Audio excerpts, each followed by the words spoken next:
Olá, meus queridos alunos, tudo bem com vocês? Sejam bem-vindos a mais uma avaliação de caso clínico, em que no final utilizaremos o PAP Laudos para estruturar o laudo a ser liberado, tá bom? Esse é um caso interessante, é um caso que eu li sexta-feira passada, revisei ontem, sábado, e estou trazendo para vocês hoje, domingo aqui, que eu estou gravando, um caso que necessita um pouco de atenção, dos critérios citomorfológicos bem definidos e buscar informações que possam nos ajudar a concluir a situação, tá bom?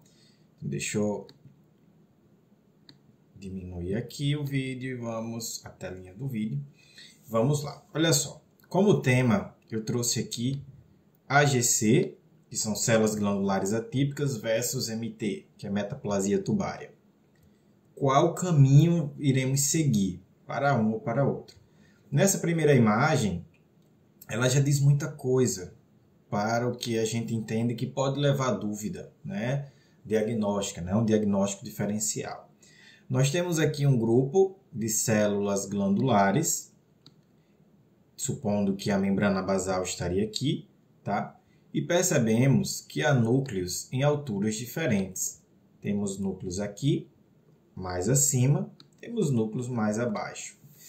Isso configura o que se chama de pseudoestratificação. E a pseudoestratificação, ela merece uma atenção redobrada, pois ela pode estar sinalizando ali um adenocarcinoma endocervical in situ ou até mais. Ou se você não consegue fechar, não tem critério citomorfológico suficiente, você vai pensar aí nos AG6, né? Nas células glandulares atípicas. No caso, eu já consigo definir que é endocervical, né? São células endocervicais atípicas. Mas vamos seguir com as imagens, tá? Informações diversas que eu trago para vocês. Eu vou utilizar o PAP Laudos, que é o programa de liberação de laudos que é disponibilizado para os alunos da comunidade Citologia Descomplicada. Então, o aluno que faz parte da comunidade, basicamente, ele já tem acesso ao PAP Laudos, tá bom? Feita a explicação, vamos seguir. Opa, vem para cá.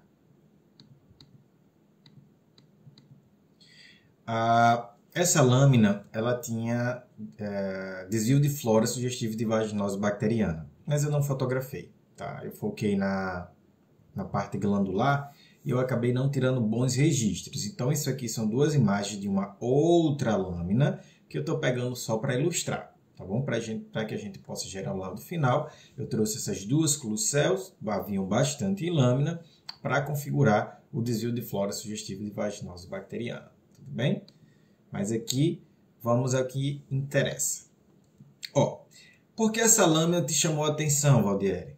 Vamos começar. Num primeiro momento, a gente coloca ali em menor aumento, eu consigo perceber que as células glandulares, alguns grupos que me parecem sobrepostos, e a sobreposição a gente já fica alerta, uma vez que na histologia convencional, que é o caso, as células glandulares endocervicais elas não formam tanta sobreposição, né? Mas aí a gente fica alerta para estudar essas situações. Eu tenho mais uma sobreposição aqui, tem uns grupinhos aqui que acabou que o foco não pegou bem, né? No microscópio, entre o microscópio e a câmera do celular, tá? Tem algumas close cells aqui. Vamos seguir. Ó, mais grupos em menor aumento. Aqui. Aí preocupa, ó, eu tenho aqui, ó, uma tira ou faixa pseudoestratificada. Tem outra aqui, parece que é outra faixa aqui, parece que é outra aqui. Então, nesse momento, a minha mente já começa a trabalhar da seguinte forma. Olha, ou nós temos aqui uma atipia glandular endocervical, ou uma possibilidade de metaplasia tubária. A tira pseudoestratificada ela pode ser encontrada em ambas situações.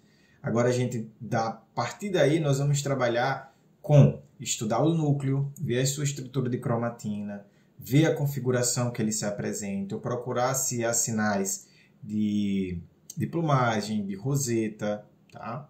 Então, a gente começa a trabalhar a nossa mente dessa forma. Por isso que é importante a gente entender os diagnósticos diferenciais, que a gente já vai para a lâmina com algumas hipóteses diagnósticas, se a gente vai confirmar ou não. Aí vamos acompanhar aqui para ver o que a gente encontra, tá?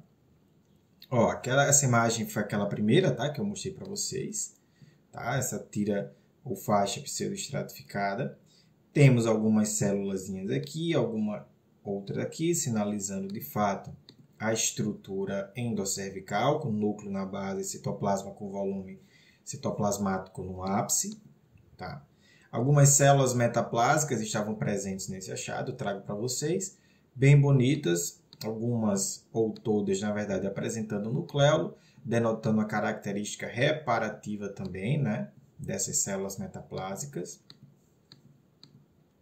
Temos aqui um grupamento em paliçada, como vocês bem sabem, células glandulares endocervicais, ó, aqui, núcleo na base da célula e o citoplasma, que ele vai ter mucina intracitoplasmática aí sendo produzida, sendo representada por essa imagem. Se você tem dificuldade de identificar, volta lá nos vídeos fundamentais de citologia, né, que eu gravei, tá aí no YouTube também, que tá bem legal, vocês podem acompanhar.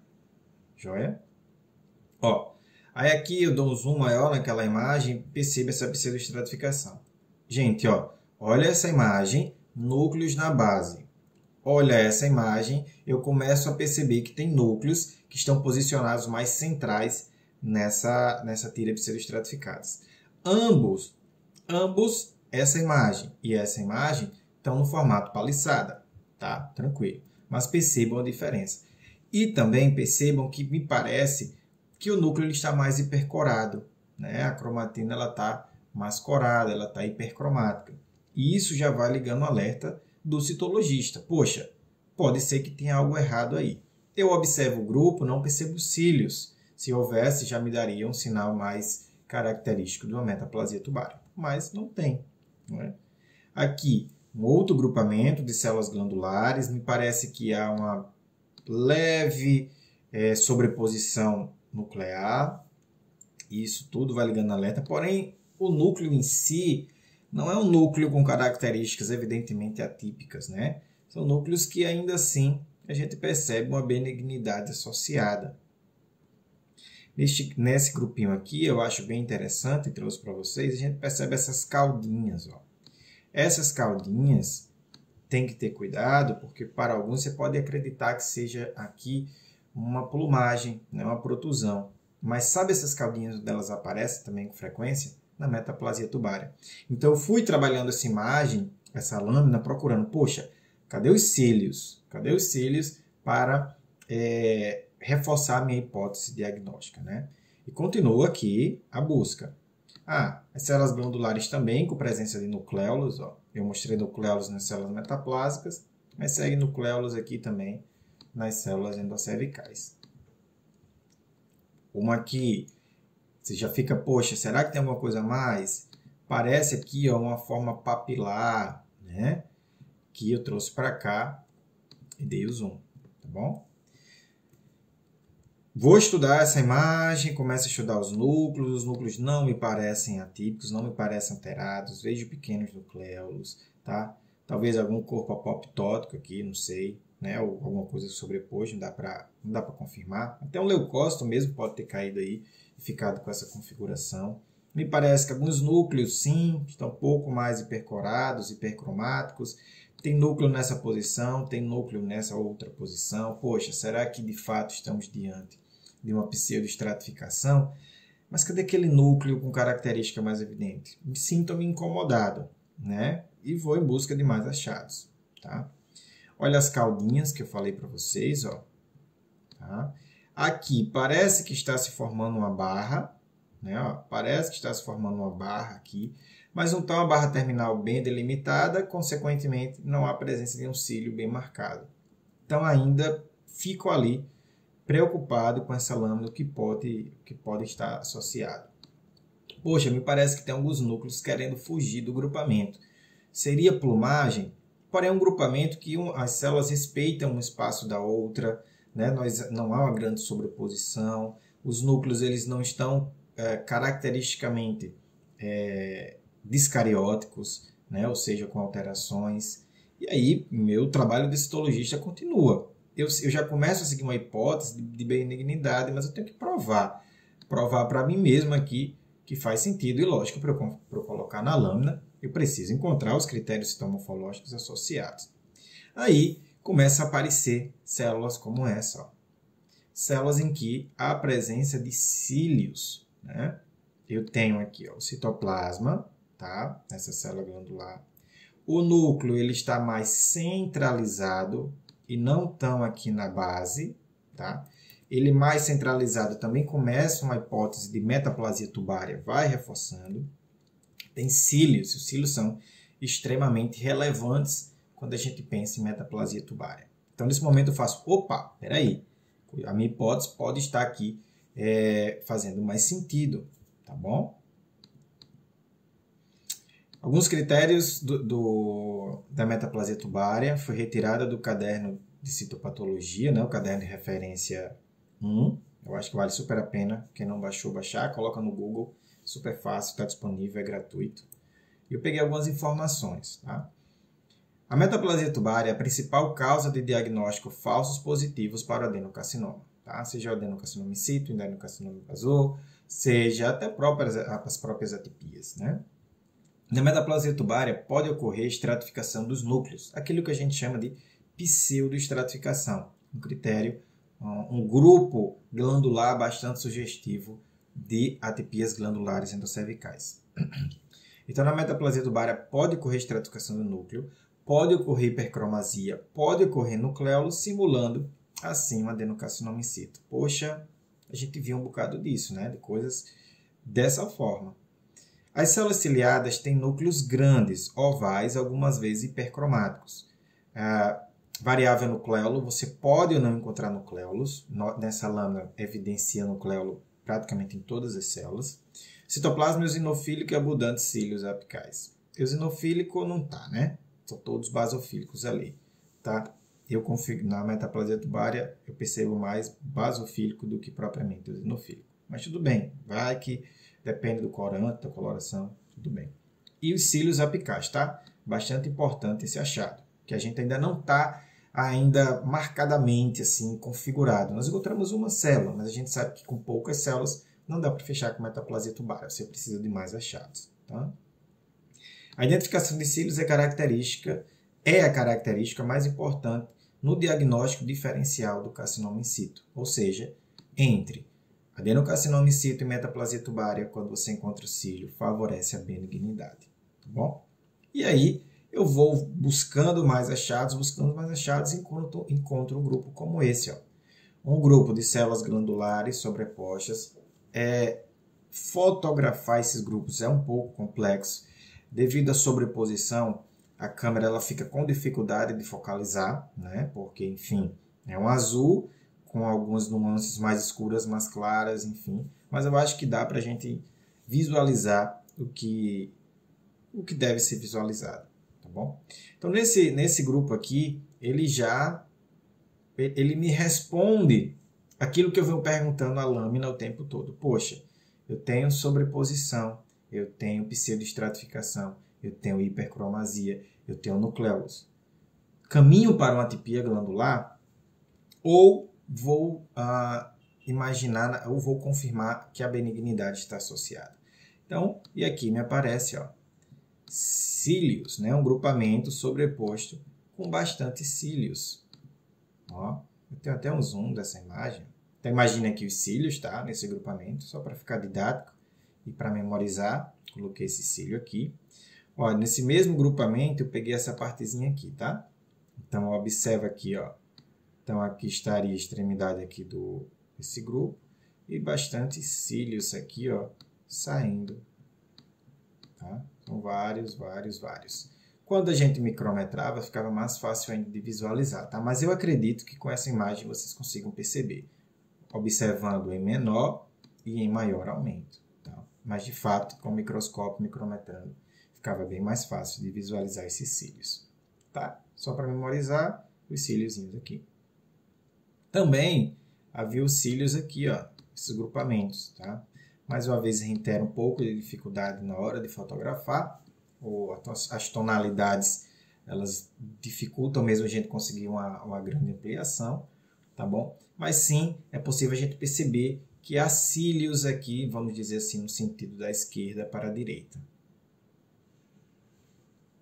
Opa, volta. Então vamos lá no papilaudos para a gente ver como a gente laudaria esse achado. Tá? Então, deixa eu vir aqui.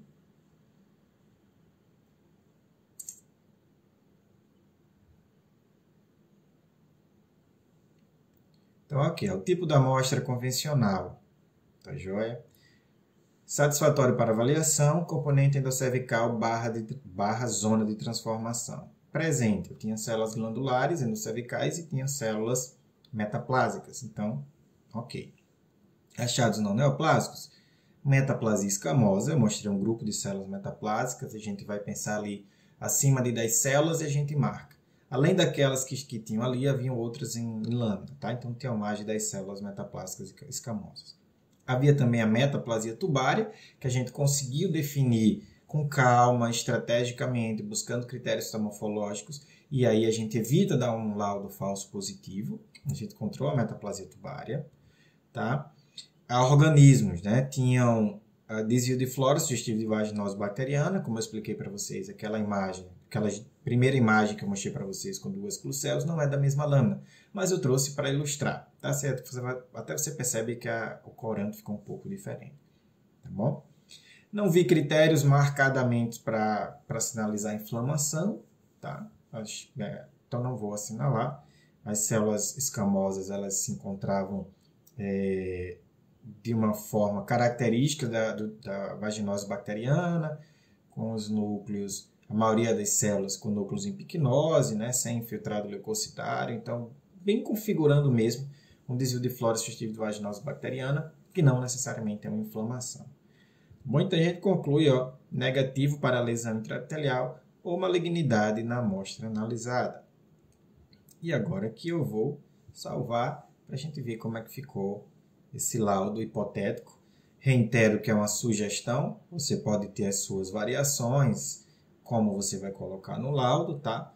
Mas eu acho que já dá um norte, já dá uma ajuda para você que está aí, saber mais ou menos como lidar com essas situações. Perceba que não foi um diagnóstico que eu fiz rapidamente, eu li num dia, separei para revisar em outro, buscando critérios, tá bom? Então, era uma paciente de 59 anos, ela tinha um exame de rotina, não tinha nada de informação característica, tá? Assim, DST, infecções relacionadas, gravidez, uso de DIU, anticoncepcional, nada. Não tinha nada, assim. Era uma paciente super tranquila que apresentava essa característica, tá? Então, material analisado foi cervical. A metaplasia tubária também acontece muitas vezes porque a escovinha endocervical ela vai bem fundo e acaba captando regiões de maior probabilidade de metaplasia tubária, tá? Tipo da amostra convencional, na adequação da amostra era satisfatório para avaliação, componente endocervical barra zona de transformação presente, eu tinha ambos. Achados não neoplásicos, eu tinha metaplasia escamosa, na lâmina tinha metaplasia tubária também. Organismos, desvio de flora sugestivo de vaginose bacteriana e na conclusão, negativo para lesão intraepitelial ou malignidade na amostra analisada. Tá bom? Agradeço a sua atenção, espero que você tenha gostado do vídeo. E se gostou, deixe um comentário aqui embaixo, curte, compartilha. Parece bobo, né? Vocês escutam isso em praticamente todos os vídeos. Mas imagine nós, citologistas, que são tão poucos, né, no Brasil, no mundo. A gente precisa se ajudar, então se você puder me ajudar, compartilha. Quanto maior visualização, esse material vai chegar a mais pessoas. Tá bom? É isso. Até mais. Tchau, tchau.